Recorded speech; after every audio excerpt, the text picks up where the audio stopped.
인도의 3대 고대 서사시인 마하바라타라고 하는 시가 있습니다. 그 서사시에는 이런 구절이 있어요. 우리는 사람이란 죽을 운명임을 압니다. 하지만 우리는 살아가고 일하고 놀고 앞날을 계획하는 등 불멸의 존재인 것처럼 여깁니다. 이보다 더 놀라운 것이 어디 있겠습니까? 라고 말하는 구절이 있습니다. 이렇듯 인간은 죽을 수밖에 없는 존재인지를 알면서도 이를 부정하듯 영원을 지향하려는 역설적인 마음을 가지고 있습니다.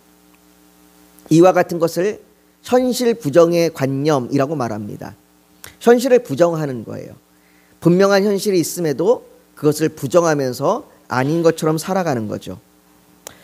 이런 현실 부정의 관념은 심리적으로 불편한 사실을 회피하기 위해 현실을 인정하지 않거나 거부하는 태도를 말합니다. 예를 들어 죽음 같은 비극적인 일을 당했을 때 그것을 받아들이지 못하거나, 혹은 리플리 증후군이라고 하는 것처럼 거짓을 사실로 믿는 거예요. 내가 사실은 매우 가난한데 내가 부자라고 믿으면서 부자인 것처럼 행동하면서 스스로 자기를 속이며 살아가는 그런 것이 바로 리플리 증후군입니다. 이와 같이 내가 현실의 그 부정한 관념, 이 현실을 부정하는 관념은 현실을 제대로 받아들이지 못하거나 아니면 모순된 현실 속에서 살아갑니다. 바울은 오늘 본문에서 이런 현실 부정의 신앙적인 형태, 즉 부활을 부정하는 현실 부정의 영적 형태를 다룹니다.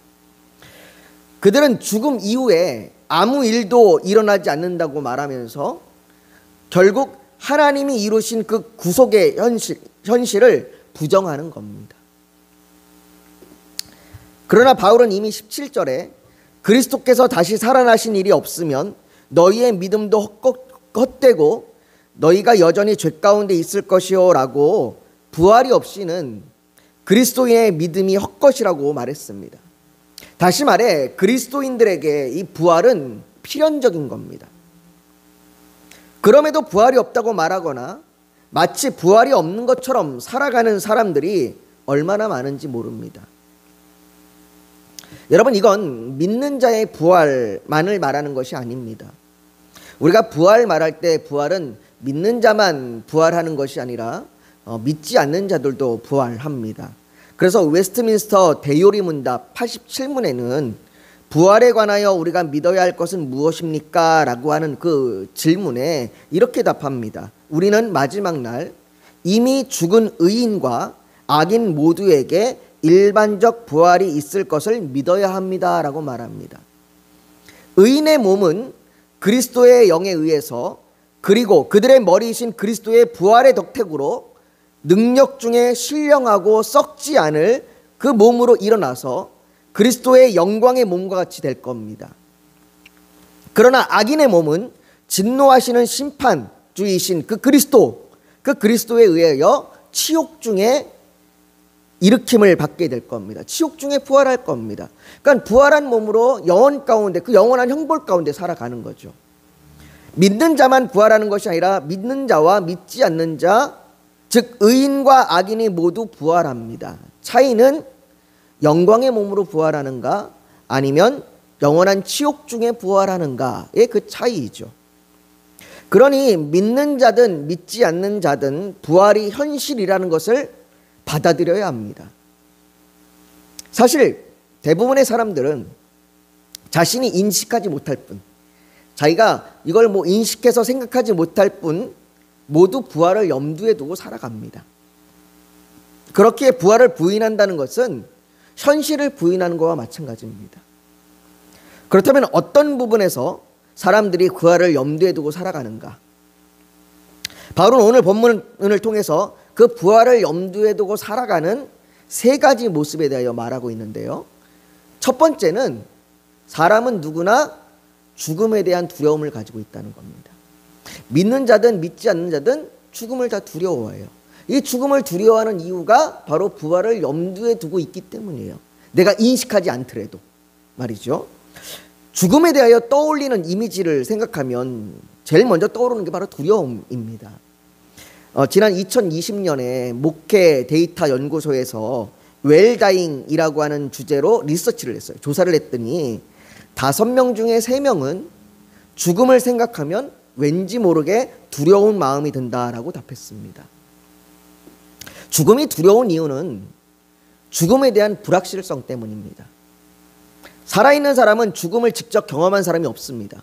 살아있는 동안에 우리가 죽음을 경험할 수가 없어요. 그러니까 죽음은 내가 경험해보지 않은 세계입니다. 내가 경험해보지 않은 그 죽음의 세계 이후에 뭐가 있는지 아무도 그것을 예측할 수가 없는 거예요. 그런데 만일 죽음 이후에 아무것도 없다라면 두려워할 것이 뭐가 있겠습니까? 어떤 이들이 말하는 것처럼 죽음 이후에는 그냥 무로 돌아간다, 그냥 소멸된다라고 얘기하면 우리가 죽음을 굳이 두려워할 이유가 뭐가 있겠습니까? 그런데 성경은 분명하게 말합니다. 한 번 죽는 것은 사람에게 정한 것이요 그 이후에는 심판이 있으리니. 이 심판으로 자신에게 어떤 결정이 내려질지 알지 못하는 겁니다.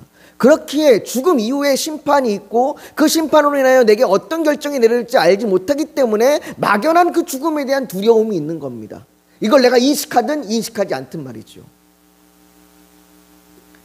그래서 바울은 오늘 본문 29절에 이렇게 얘기합니다.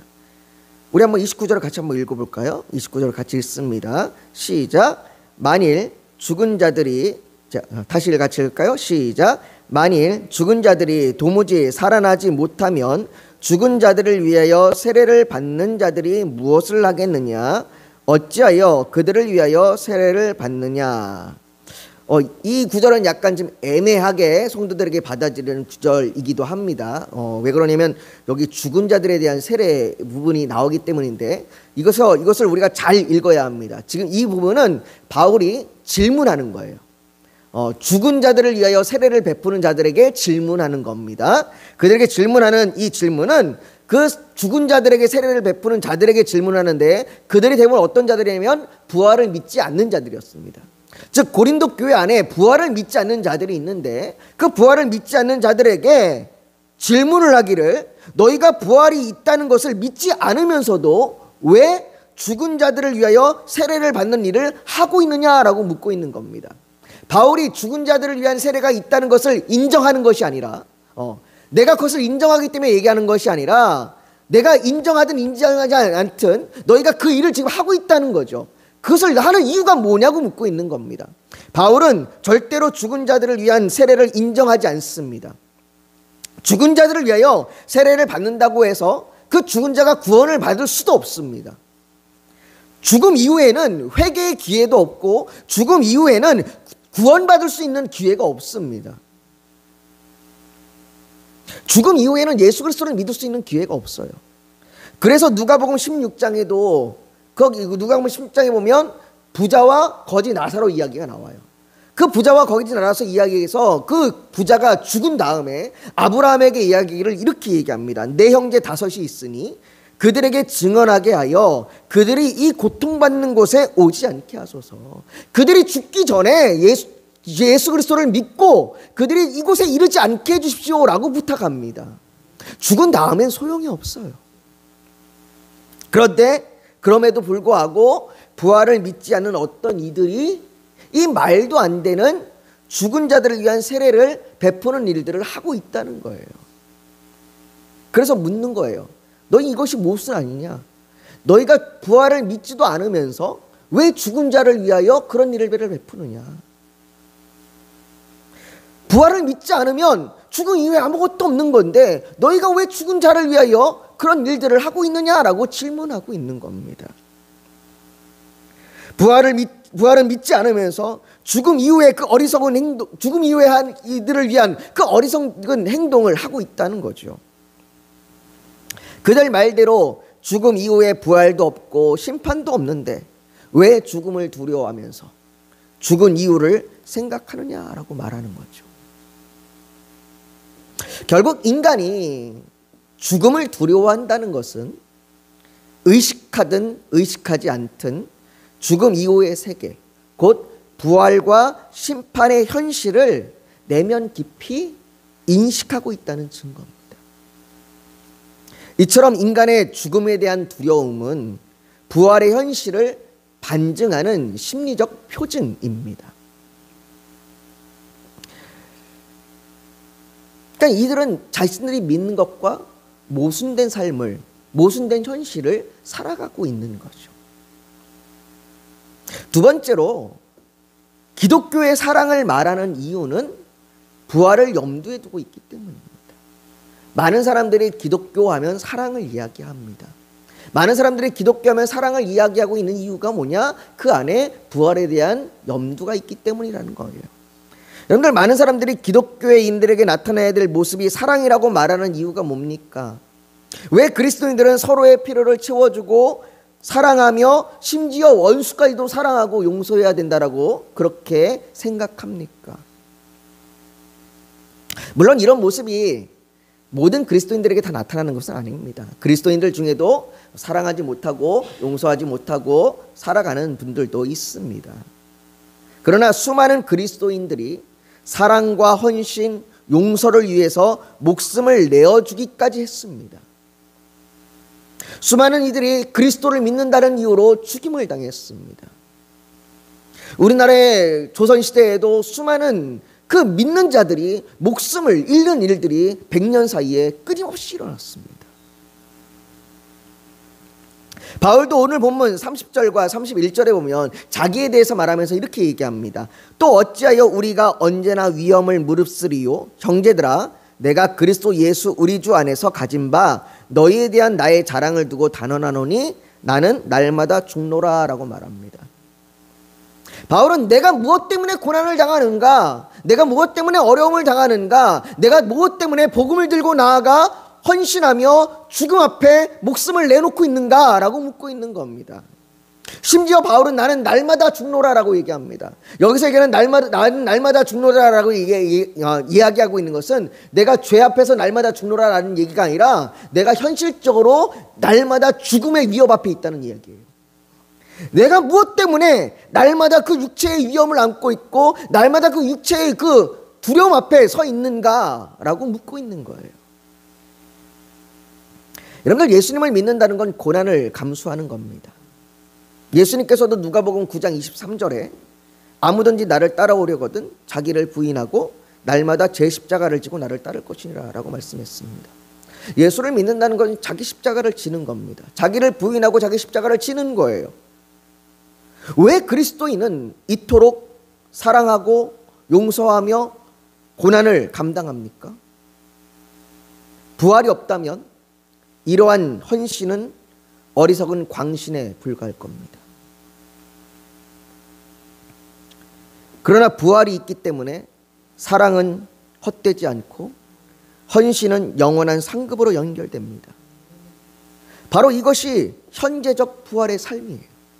우리가 부활을 믿기 때문에 오늘날 사랑하고 이해하고 용서하고 고난을 감당하며 살아가는 거죠. 미래의 부활 소망이 오늘을 그 사랑으로 가능하게 하는 것입니다. 여러분들, 세상은 그리스도인들을 향하여 너희가 정신 이상자라고 말하지 않습니다. 세상의 그리스도인들이 사랑을 베풀고 고난을 참으며 믿음으로 나아가는 그 삶을 보면서 너희가 정신 이상자야, 너희가 미쳤다라고 말하지 않습니다. 오히려 초대교회의 많은 교부들이나 초대교회의 많은 이방인들은 그 초대교회의 성도들을 바라보면서 그들이 감당하지 못할 자들이라고 얘기했습니다. 오히려 경외함으로 바라봤습니다. 지금도 세상의 수많은 사람들은 그리스도인들의 믿는 그 선과 사랑과 용서와 이해를 바라보며 그것을 소망하고 그것으로 세상이 좀 더 화목해지기를 바라며 살아가고 있습니다. 만일 부활이 없다면 굳이 이 땅에서 그리스도인들이 그렇게 살 이유가 뭐가 있겠습니까? 이 땅의 삶이 전부라면 왜 굳이 그리스도인들이 그렇게 살아야 합니까? 그리스도인들이 뭐 손해보기를 즐거워하는 사람들입니까? 다시 말해 세상이 그리스도인들에게 사랑을 기대하는 것은 저들은 죽음 이후에 뭔가가 있다는 것을 염두에 두고 있기 때문이에요. 바로 부활을 염두에 두고 있기 때문입니다. 세 번째로 세상에서 쾌락으로도 채워지지 않는 공허함. 그 공허함이 있다는 것을 아는 것은 부활을 염두에 두고 있기 때문이에요. 만일 부활이 없다면 사람은 이 땅에서 육체적 쾌락을 쫓으며 살아야 합니다. 바울도 오늘 본문 32절에 보면 이렇게 얘기해요. 32절에 끝에 봤더니 이렇게 얘기합니다. 죽은 자가 다시 살아나지 못한다면 내일 죽을 터이니 먹고 마시자 하리라. 만일 부활이 없다면 그냥 먹고 마시자, 즐기자, 오늘을 즐겁게 살자, 그렇게 말하리라 라고 말합니다. 어차피 한 번 사는 인생, 어차피 죽음으로 끝나는 인생, 죽고 나면 소멸될 인생, 그냥 이 땅에서 사는 동안 내가 누릴 거 마음껏 누리고 먹을 거 마음껏 먹고 내가 마음대로 즐기며 살자라고 말해야 되지 않겠냐라고 얘기하는 겁니다. 그렇게 마음껏 본능을 위해서 살아야 되는 것이 마땅하지 않냐라고 얘기하는 거예요. 그러나 인간이 동물과 다른 점은 인간이 육체의 본능만을 위해 살지 않는다는 겁니다. 인간이 육체의 본능만을 만족하며 살지 않는 이유는 그 육체의 본능만 채워져서는 여전히 남아있는 공허함이 있기 때문이에요. 이것을 영혼의 갈망이라고 얘기합니다. 우리는 육체의 본능이 아니라 영혼에 대한 갈망이 있어요. 그래서 시편 42편 1절에 시인이 이렇게 얘기합니다. 하나님이여 사슴이 시냇물 찾기에 갈급한 같이 내 영혼이 주를 찾기에 갈급하나이다. 우리는 그 하나님을 찾기 위한 갈급함이 우리의 영혼에 있습니다. 사람들은 이 영혼의 갈망을 채우기 위해 본능적인 쾌락이 아닌 다른 이성이나 과학, 철학, 우상을 찾아갑니다. 그 과정에서 문명의 발달을 이루기도 하고 학문적인 업적이 이루어지기도 했지요. 그러나 그럼에도 근본적으로 채워지지 않는 공허함이 있다는 것을 스스로 합니다. 이러한 공허함은 우리가 살아가는 세계가 전부가 아님을 알게 하며 영원하신 하나님을 향하게 합니다. 다시 말해 인간이 단순히 생물학적 본능을 넘어 영원한 것을 갈망하는 이유는 하나님께서 우리 안에 영원의 흔적을 두셨기 때문이에요. 따라서 그 영혼에 대한 갈망은 단순한 종교적인 감정이 아니라 부활을 향한 존재론적 본능인 겁니다. 이 땅에 우리가 살아가는 것이 이 땅이 끝이 아니라 영원한 세계가 있고 그 영원한 세계에 부활할 것에 대한 그 존재론적인 갈망이 우리 안에 있는 것이죠. 이처럼 우리가 살아가는 현실 속에서 부활을 부정하는 것은 우리가 살아가는 이 현실을 부정하는 것과 같습니다. 그렇게 사도 바울은 오늘 본문 33절과 34절에 그 부활을 믿지 않는 자들을 향하여 그리고 그 부활을 믿지 않는 자들을 바라보고 있는 성도들을 향하여 이렇게 경고합니다. 우리 한번 33절과 34절을 같이 한번 읽어볼까요? 같이 읽습니다. 시작. 속지 말라. 악한 동무들은 선한 행실을 더럽히나니 깨어 의를 행하고 죄를 짓지 말라. 하나님을 알지 못하는 자가 있기로 내가 너희를 부끄럽게 하기 위하여 말하노라. 바울은 이야기합니다. 속지 말아라. 깨어 의를 행하라. 죄를 짓지 말라라고 얘기합니다. 이 말씀은 단순히 도덕적인 권면이 아니라 부활의 현실을 믿는 자로서 지금 이 땅을 어떻게 살아가야 하는가를 보여주는 실천적인 결론입니다. 왜 우리가 속지 말아야 되고 왜 우리가 깨어 있어야 되고 왜 우리가 죄를 짓지 말아야 합니까? 우리에게 부활이 있기 때문이에요. 부활이 우리와 상관없는 것이 아니라 부활이 있기 때문에 우리가 그렇게 살아가야 되고 또 부활이 있기 때문에 우리가 이 땅 가운데서 우리가 영혼을 향한 갈망과 그리고 죽음을 두려워하지 않는 그 담대함과 그리고 이 땅을 사랑 가운데 살아가는 거예요. 사랑하는 성도 여러분, 우리는 현실 부정의 삶이 아니라 부활의 현실을 살아가는 사람들로 부름을 받았습니다. 오늘 우리의 두려움, 사랑, 공허함까지도 부활의 빛 아래서 새롭게 해석되어야 합니다. 데살로니가 5장 5절과 6절은 말합니다. 너희는 다 빛의 아들이요 낮의 아들이라 우리가 밤이나 어둠에 속하지 아니하느니 그러므로 우리는 다른 이들과 같이 자지 말고 오직 깨어 정신을 차리라. 우리는 빛의 아들들로 깨어 정신을 차려야 합니다. 부활이 없다라고 말하는 자들처럼 그저 부활 없는 사람처럼 그렇게 모순된 삶을 살아가는 것이 아니라 우리는 부활이 우리에게 있음을 믿음으로 살아가야 합니다. 그러므로 사랑하는 성도 여러분, 바울이 속지 말라라고 말하듯이 세상의 철학과 유혹에 속지 말고 부활의 진리를 붙드십시오. 깨어 의를 행하라 라고 말하듯이 부활의 소망이 오늘의 순종과 사랑으로 나타나야 합니다. 죄를 짓지 말라 말하듯이 부활의 능력으로 죄를 이기며 거룩을 실천하며 살아가야 합니다. 이것이 바로 현재적 부활의 삶을 사는 겁니다. 죽음 이후의 부활만이 아니라 오늘 우리의 삶 속에서도 부활하신 그리스도의 생명으로 살아가는 삶, 그 삶을 우리가 살아가는 겁니다. 부활의 주님을 믿고 속지 말고 깨어 의를 행하며 죄를 짓지 않는 거룩한 삶으로 매일매일 부활의 삶을 살아내는 저와 여러분들이 되시기를 예수님의 이름으로 축복합니다. 이 시간 우리 오늘 말씀을 좀 기억하면서 같이 좀 기도했으면 좋겠습니다.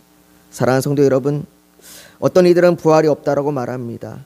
아니 또 어떤 이들은 부활이 없는 것처럼 살아갑니다. 그러나 만일 부활이 없다면 우리의 현실의 삶 또한 모순된 삶일 겁니다. 부활은 그리스도인에게 필요적인 겁니다. 필연적인 겁니다. 우리는 그 부활 가운데 오늘을 살아야 합니다. 부활이 있음을 믿고 오늘 우리가 깨어 거룩함으로 죄를 짓지 아니하고 살아가야 합니다. 그 부활의 삶으로 우리가 담대함으로 그리고 사랑하며 그리고 하나님의 그 영혼을 갈망하며 살아가는 저와 여러분들이 되기를 소망합니다. 주님, 우리가 그렇게 살아가길 원합니다. 오늘로 우리가 부활을 살아가길 원합니다. 우리 그렇게 주님 앞에 부르짖어 기도하며 나아가길 원합니다. 같이 주여 한번 부르짖고 기도하겠습니다. 거룩하신 아버지 하나님, 우리가 오늘을 부활의 능력으로 살아가게 하여 주시옵소서. 우리가 오늘 현재를 부활의 능력으로 살아가게 하여 주시옵소서.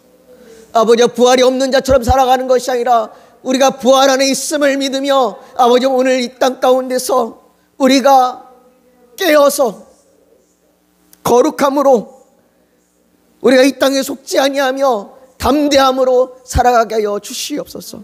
아버지, 부활의 능력이 우리 가운데 임하여 우리가 부활의 능력으로 오늘도 살아가게 하여 주시옵소서.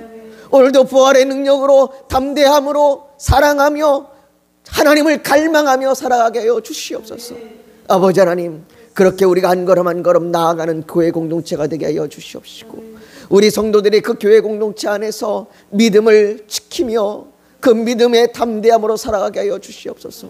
때론 우리의 믿음이 연약해 보일지라도 우리의 연약함 중에 크신 하나님의 강함으로 임함을 믿습니다. 아버지 하나님, 주님은 크신 분이요 주는 전능하신 분이요 주는 크신 능력으로 우리를 돌보시는 분이시니 우리가 그 주님을 믿고 나아가게 하여 주시옵소서. 그 우리의 믿음이 자라서 아버지 우리에게 귀한 열매가 맺어지게 하여 주시옵소서. 아버지 하나님이여, 우리 성도들의 삶을 붙들어 주셔서 어려움이 없도록 주여 붙들어 주시길 원합니다. 삶의 문제로 인하여 신음하며 삶의 문제로 인하여 슬퍼하며 주 앞에 눈물로 호소하며 기도합니다. 또한 아버지 하나님, 죄악과 정욕으로 인하여 쓰러지고 넘어져 다시 한번 주님 앞에 부르짖어 기도합니다. 아버지 하나님, 일어나 담대히 주의 은혜 가운데 살아갈 수 있도록 도와주시옵소서. 우리의 삶의 문제를 해결하여 주시고 우리의 자녀의 문제와 우리의 관계 문제를 해결하여 주시옵소서. 아버지, 우리가 날마다 주의 은혜로 살아감을 알게 하여 주시옵소서. 아버지 하나님, 우리가 부르짖는 기도의 제목들 아버지 하나하나 주임하시오니 하나님의 뜻이 우리 가운데 임하게 하여 주시옵소서. 주께서 우리를 그렇게 붙드실 줄 믿으며 오늘도 우리에게 주의 그 놀라운 은혜로 함께 하실 줄 믿으며 예수님의 이름으로 기도하옵나이다. 아멘.